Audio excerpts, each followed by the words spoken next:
Na, sziasztok! Itt vagyok ismételten egy heti Lidl bevásárlással, illetve hát egy napi vloggal. El fogom mondani, hogy a többi napra amúgy mi lesz majd az ebéd, mint szoktam, és együtt megfőzzük a mai ebédet. Ma nem lesz süti, mert már az elmúlt egy-két hétben úgy mindig folyamatosan volt valami süti, és most úgy érzem, hogy egy kicsit vissza kell fogni ezt az édesség bevitelt. Úgyhogy ma csak egy japán ebédet fogok készíteni. Abban lesz egy kicsit különleges, hogy különböző elemeket készítek hozzá. Aki esetleg egy kicsit is ismeri így a japán kultúrát, ők nagyon szeretik az olyan fajta étkezést, ahol több apró dolog van egyszerre az asztalon, és akkor így lehet együtt enni mindent. Tehát nem azon, hogy egy tányérra ömlesztenek mindent, és úgy esznek, hanem így szépen külön van pakolva. Régebbi videóimban is már láthattátok azt, amikor így terítettem, de majd most is látni fogjátok. Tehát ahogy mutatom a Lidl bevásárlást, akkor végig is megyünk a heti menün. Szóval közben így elkezdtem kipakolni, tehát vettem a mai ebédhez 2 darabot ebből a csirke csontos felsőcombból, és azért csontosat vettem, mert a Lidlben én legalábbis mindig csak csontosan látom a felső combot bőrrel. És ehhez az ebédhez, amit ma csinálni fogunk, az karaage lesz, vagyis sült csirke igazából japánul, csak egy kicsit ilyen különlegesebb pácban van benne. Azt általában úgy ajánlják, hogy bőrösen rántsd ki, vagy süsd ki, mert attól lesz szaftosabb, zamatosabb, és nem annyira száraz, úgyhogy egy kicsit most ez így macera, hogy ki fogom csontozni előtte ezt a 2 csomag húst, ezek 700 g-os kiszerelések, de hát tudjuk jól, hogy a csontnak is van súlya, viszont a csontot azt le fogom majd fagyasztani, és akkor az tök jó lesz majd, hogyha egy húslevest akarok összedobni, hogy egy kis alapízt adjon neki. Vettem 2 szeletelt sajtot, egy ilyen füstölt sajtosat, illetve szerintem van benne sonkadarab, most nem is tudom pontosan, igen. Egy ilyet vettem, ezt már nagyon régen vettük, és amúgy szerettük, és most megláttam, megvettem. Ez meg akciós volt, ez a Mazdamer klasszik szeletelt sajt, úgyhogy azért vettem. Vettem egy jutúrót, mert szeretnék csinálni jutúros strapacskát, ilyen kaprosan, és ahhoz vettem. A strapacskát magát meg szerintem majd megcsinálom magam, ha meg nem lesz hozzá kedvem, akkor kiszaladok egy kész strapacskáért. Szóval az lesz majd az egyik ebéd. Vettem egy habtejszínt, ezt majd az egyik csirkés főételhez fogjuk csinálni, csak majd ahogy oda jutunk, hogy több elemét megtaláljuk, akkor elmondom, hogy mi lesz. Meg is találtuk. Szóval a gnocchi, aki már néz egy ideje, láthatta, hogy nagyon szeretjük ezt a tejszínes csirkés gnoccit, ilyen hagymásan, paprikásan, és hát gnocchival, és igen, a gnoccit készen vettem, nem fogok nekiállni gnoccit gyártani. Akkor vettem egy mozzarellát, ma etetem a kovászt, tehát csak holnapra lesz egyáltalán kenyér begyúrva, és holnap után lesz belőle kenyér, úgyhogy kénytelen voltam venni egy kenyeret, de most úgy döntöttem, hogy így az akciósok között körbenézek, és találtam is egy vadkovászos kenyeret, 450 forintért, fél kilós, azt hiszem. Igen. És akkor most ilyen XXL őrület van megint, és ilyenkor nagyon jó árban van ez a fekete erdő sonka, úgyhogy vettem egy ilyen nagyobb kiszerelést. Akkor a szokásos kaliforniai paprika mix, vettem jó pár darab paradicsomot, illetve banánból is most többet vettem, mint mondtam, kellenek a reggeli ilyen proteines smoothie-hoz Ákosnak, így azért ez jobban fogy, és banánból még van 4-5 darab, illetve kaptunk anyósoméktól mandarint, szóval el vagyunk látva gyümölcsel. Ez nem volt a listán, ez a kerekszemű rizs, ezt nem szoktam látni a fix termékek között, tehát hogy ez így nagy ritkán van szerintem csak, de javítsatok ki, én ezt nem szoktam látni, hogy mindig lehet venni, úgyhogy most vettem, mert ez remélhetőleg helyettesítheti esetleg a sushi rizst, amit drágán szoktam venni, és azért ez mégiscsak 700 forint, és nem 1500, Úgyhogy ma ez tökéletes lesz kipróbálni. Még van sushi rizsám, amit ehhez a kerágés csirkéhez szoktunk enni, ami a mai ebéd lesz, de meg fogom ezt most bontani, és megnézzük, hogy ugyanúgy jól szerepet tud állni. Azt hiszem, ez így talán helyes volt, nem tudom, de a lényeg, hogy kipróbáljuk a mai napon.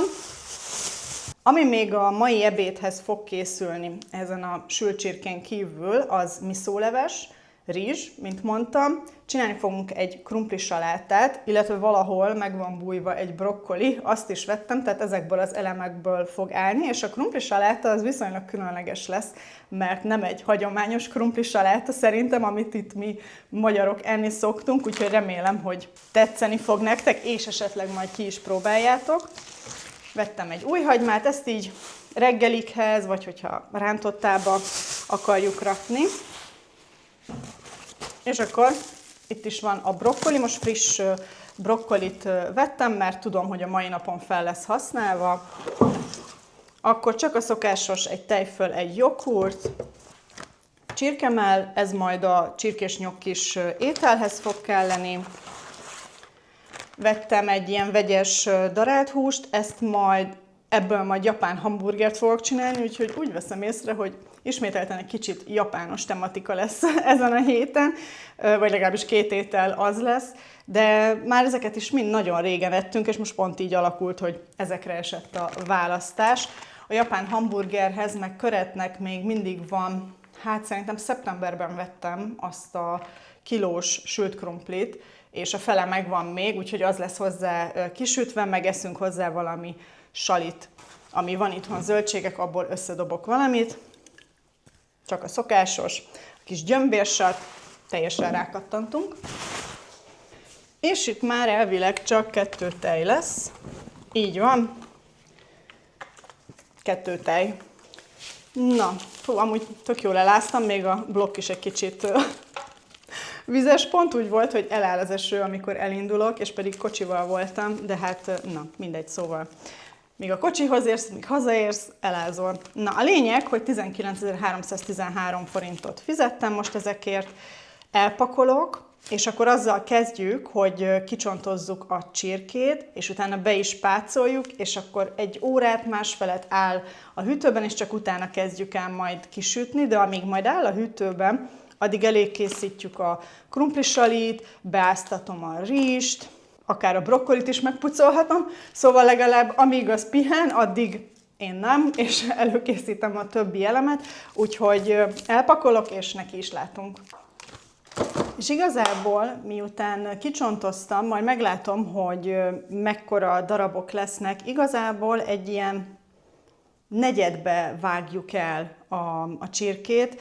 Lehetne egészbe is hagyni, miután kicsontoztad, de én jobban szeretem, vagy hát mi jobban szeretjük, hogyha egy kicsit kisebb, mert egyrészt akkor hamarabb át is sül, tehát biztosra is tudok menni, hogy átsült, meg úgy aranyosabb kis falatkák lesznek belőle, úgyhogy amit csinálok, hogy átnézem, hogy mennyi esetleg a felesleges zsír, vagy hogy vannak-e rajta esetleg még dolgok, amiket le kéne vágni, úgyhogy ezt fogom most megcsinálni, és akkor utána mutatom is, hogy milyen pálcba fog kerülni. Ki hitte volna, hogyha élesebb a késed, akkor könnyebben le tudod vágni a dolgokat. Nem is baj, hogyha egy pici húst hagyok rajta, mert akkor legalább a húslevesben is lesz íz. Na tehát például az ilyen darab bőröket, ezeket levágom, nem hagyom rajta, meg megnézem, hogy nehogy porc maradjon esetleg benne. Igen.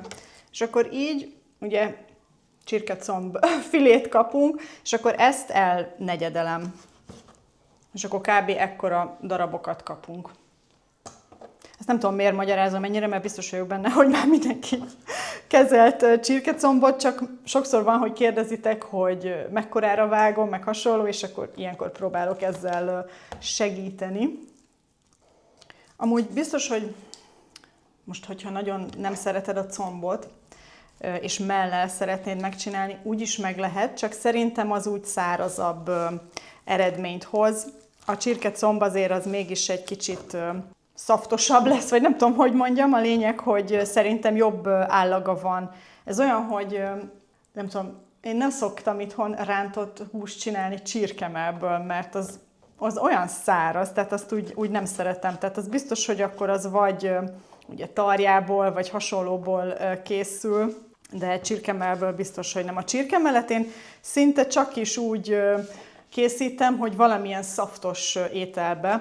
Nem tudom, hogy ezzel ti is így vagytok-e, de a csirkemell önmagában amúgy azt szerintem bűneni. Tehát aki persze, hogyha nem tudom, edzened kell, és naturcsirkemellen kell élned, az megint más, de én azt úgy nem tudnám enni. Az olyan, számomra olyan fullasztó. Na mindegy, csak gondoltam, lehet megint ismételten ilyen kis agymenésem, és így beszélgetek magammal. Ezt múltkor is nagyon szerettétek, hogy nem csak azt nézitek, hogy itt vágom a dolgokat, hanem kommentár is van alatta. Meg hát természetesen egy ilyen ételt én is akkor csinálok, amikor tudom, hogy van időm, mert nem 5 perc alatt dobom össze az egészet, főleg, hogyha még csontozni is kell. De így akkor tényleg lehet, hogy a héten csinálok egy húslevest, meg is látom, hogy mihez illene úgy oda, vagy lehet, hogy valamivel lecserélem, vagy majd jövő hétre, de így legalább tudom, hogy akkor ez ott van. És már rögtön a darabkákat itt egy ilyen tálkába rakom, mert majd ide fogjuk bepácolni, és utána a lisztet is, meg a kukoricakeményítőt is ide rakjuk bele, tehát innentől kezdve nem kell már mást összekenjek, mint hogyha egy sima rántott húst csinálnék, mert igazából ami kerül bele pác, gondoltam, akkor már mondom, hogyha itt vagdosok, az szójaszósz, gyömbér és sóbors, meg fokhagyma, és akkor abban fog állni egy órát másfelet, meglátjuk, mennyi türelmem van. És akkor utána igazából lisztet rakok rá, meg kukoricakeményítőt, azt így jól összekeverem, és már bele is van forgatva abba, amiben ki fogjuk sütni.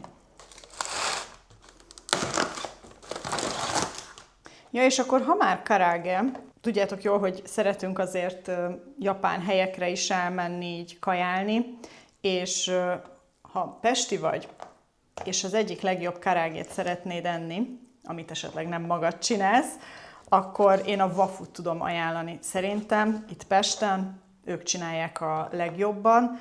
Komachiban sem rossz, de ha választanom kellene, akkor a wafu nyer számomra. Nem tudom, hogy tehát, hogy mennyien vagytok itt pestiek, és hogy szoktatok-e járni japán helyekre, így hébe-hóba, mert hát most mi is azért nem megyünk minden héten, de ha tudom, hogy úgy arra vágyom inkább, hogy karaagét tegyek, akkor a wafuba megyek. Ha ráment, akkor a komachiba. Úgyhogy itt van a tipp, hogy hova menjetek enni, hogyha szeretitek ezt az ilyen fajta ételeket.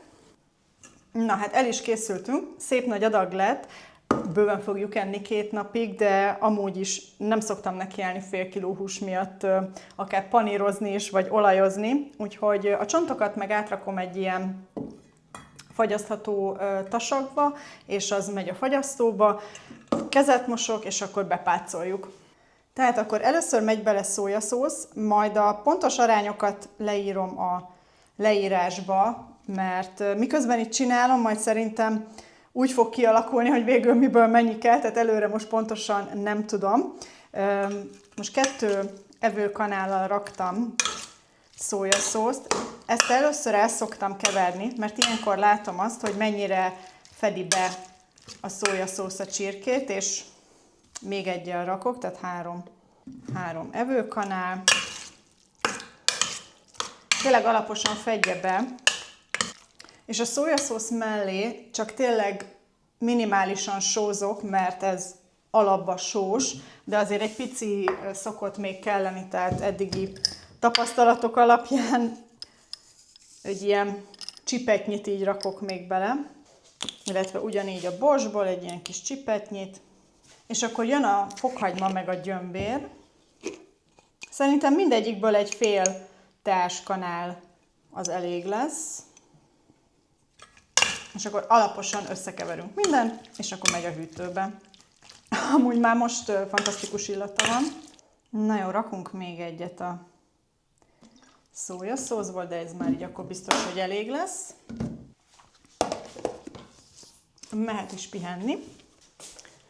És én meg ettől a pulcsitól fogok megválni, mert rájöttem, hogy ugye vásárlás után nem igazán öltöztem át szoktam öltözni kényelmesbe, és folyamatosan mozog a mikrofon, úgyhogy remélem, hogy hallottatok eddig végig. Na de a lényeg, hogy most itt elpakolok ismételten, és akkor neki látunk, először beáztatjuk a rizst, és utána a krumplisalátát csináljuk meg. Közben elindítom a mosogatógépet is, remélem, hogy nem zavar be a hang, de talán, hogyha beszélek, akkor nem halljátok. 3 kupakkal fogok most csinálni, mert majd szeretném, hogy maradjon egyrészt vagy akár holnapra, de van megkezdett norilapunk, és azt szeretném elhasználni, és van itthon tonhal, hogy majd valamikor vacsira ilyen tonhalas sushit csináljunk, makikat. Úgyhogy szeretném arra elhasználni. És akik néznek és tudják, van rizsfőzőm, tehát én azt szoktam csinálni, hogy ezt 3-szor átmosom, és utána egy fél órát hagyom állni a vízben, egy picit megszívja magát, és utána megy a rizsfőzőbe. És az a jó tényleg, hogy akkor az ott készül, addig én meg tudok csinálni minden más. Tehát kb. Szerintem az lesz, hogy amikor nekiállunk a csirkét kisütni, akkor indítom el a rizsfőzőt, és akkor egyszerre készen lesz minden. Remélhetőleg. Kevés dolog van a főzésben, amit nem szeretek, és az egyik az a krumplipucolás. Inkább, megmondom őszintén, már inkább hagymát pucolok és sírok egy kicsit, mint a krumplit. Egyszerűen nem szeretem csinálni, vagy nincsen jó krumplipucolom, nem tudom, de ezt direkt nem is vettem fel, mert ilyenkor konkrétan magamra is néha mérges vagyok, hogy miért nem szeretek ennyire krumplit pucolni, na de hát ez legyen a legnagyobb probléma. Mindegy, gondoltam, ez egy ilyen side story, hogy nem szeretek krumplit pucolni. Szóval ezt a 2 krumplit megpucoltam, és most ilyen durvább kockákra, tehát ilyen nagyobb darabokra vágom, és csak is azért, hogy egyrészt hamarabb megpuhuljon, miközben megfőzzük, meg majd inkább ilyen tört krumpli állagúra törjük. Tehát félig meddig ilyen krumplipüré és a tört krumpli állaga között lesz. Ami fog ebbe a krumplisalátába kerülni, az uborka, tojás és répa, illetve majonéz, meg sóbors, tehát ebből fog állni. És az uborka, ami belekerül, az kígyó uborka, tehát nem ez a savanyú uborka. Közben azt nézem, hogy itt belül is, miért vannak belül fekete darabok. Felrakom a vizet, megfőzzük puhára, és akkor, ha készen van és kihűlt, akkor mutatom, hogy hogyan állítom össze.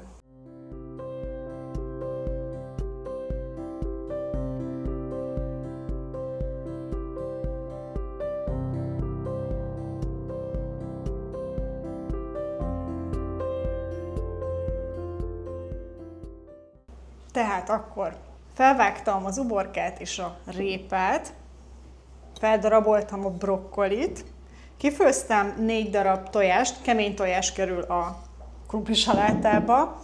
Nem biztos, hogy minden 4-et fel fogom használni, sőt lehet, hogy csak 2, de akkor legalább a másik 2 ott lesz vacsorára. Illetve felvágtam egy darab hagymát, vagy egy fej hagymát, mert az fog kelleni majd még a miszóleveshez. A miszóleves az konkrétan 3 elemből fog állni, miszópasztából, dasiból és ebből a hagymából. Aki nem evett még miszólevest, akkor tényleg amúgy semmi különleges vagy zavaró íze nincsen igazából, ez egy fermentált szójabab paszta. Én simán mondanám azt, hogy amúgy, aki a húsleves szereti, ezt is szeretné. A lényeg, hogy ez amúgy elvileg egészséges, jót tesz az emésztésnek, meg így ezekhez a kis apró szettekhez, a japánok ugye imádják, hát ők amúgy minden reggel esznek egy tányér miszólevest kb. Vagy egy csésze miszólevest. Na de a lényeg, hogy mi is csak majd kb. Ezekbe a kis csészékbe fogjuk rakni, tehát nem egy nagy tállal, mint azt, ahogy mi magyarok megszoktuk a leves fogyasztást, és ezt minden mellé így esszük majd. A krumpli készen van, le fogom róla önteni a vizet, és akkor hagyjuk, hogy kihűljön, és csak utána kerül bele a tojás, a répa, meg az uborka.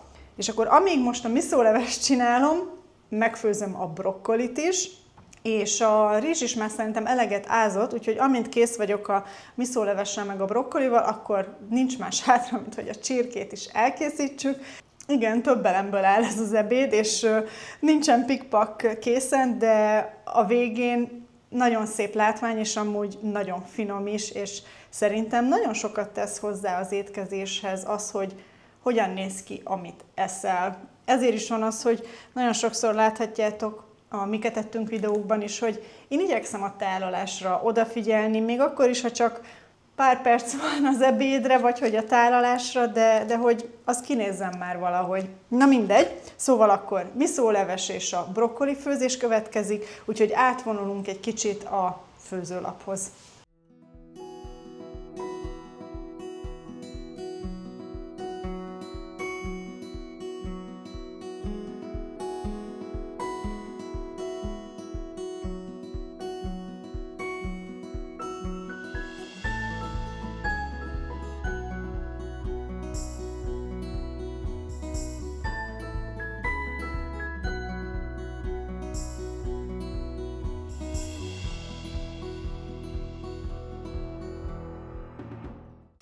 Tehát akkor a villával egy kicsit összetördeltem a krumplit durvára, és akkor most belevágok 2 tojást így első körben, és akkor meglátjuk, hogy mennyit bír el.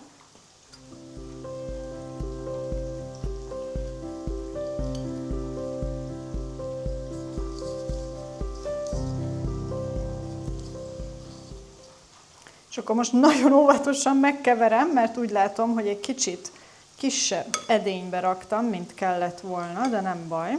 Még nem sóztam, borsóztam, tudom, csak egyszer át akarom keverni, hogy lássam, hogy a tojásból kell esetleg még bele, hogy így arányokból minden stimmeljen.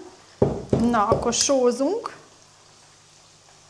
borsó, és akkor majonéz.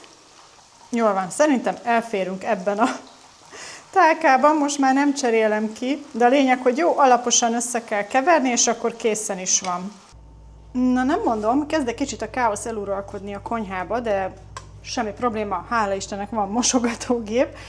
Szóval a csirkét kivettem egy ilyen 20 perce a hűtőből, 2 evőkanál lisztet és 2 evőkanál kukorica keményítőt most itt összekevertem, és ezt rá fogom borítani a bepácolt csirkére, és amikor azt jól összekevertem, utána kezdhetjük el itt kisütni, és már csak ez van vissza, minden mással elkészültem, úgyhogy remélhetőleg lassan tudunk ebédelni is.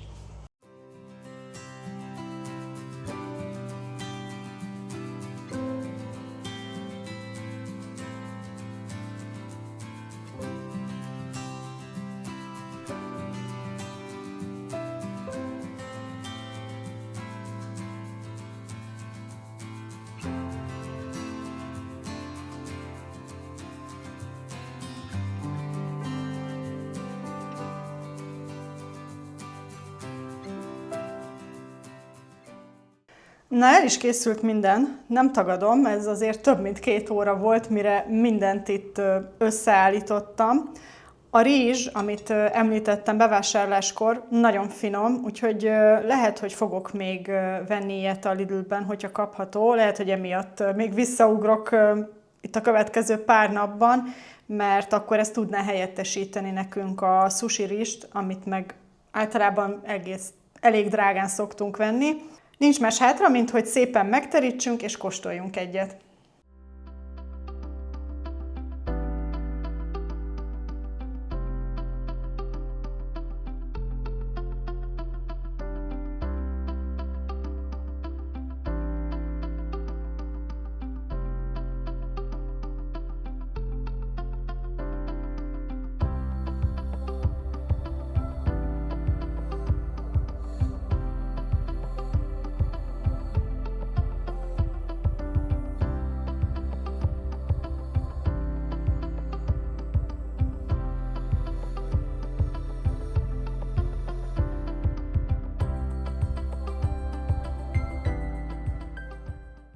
Amúgy ez tök jó, hogy ebben így vannak ezek a ropogós elemek. Csirkét hagyom a végére. Én meg vagyok elégedve a rizssel, te? Abszolút. Ugye? Nem gondoltam volna. Úgyhogy szerintem tényleg visszamegyek emiatt majd.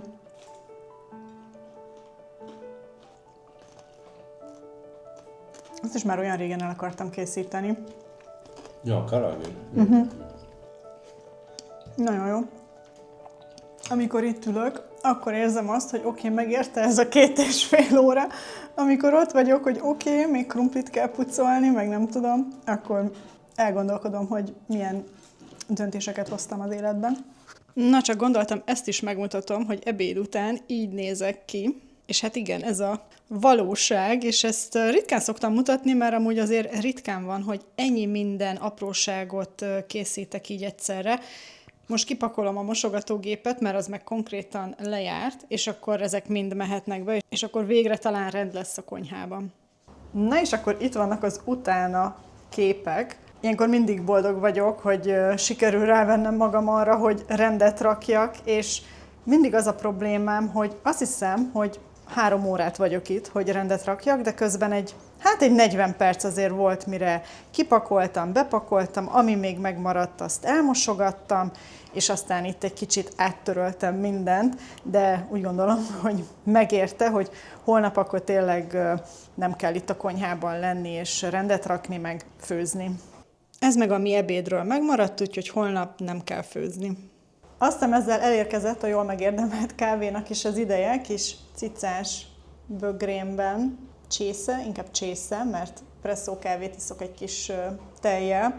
Úgyhogy ez lett volna már ez a videó. Mint mindig megköszönöm, hogyha lájkoljátok, és hogyha nem szeretnétek lemaradni videókról a jövőben, mindenképpen iratkozzatok fel a csatornára. Találkozunk a következőben. Sziasztok!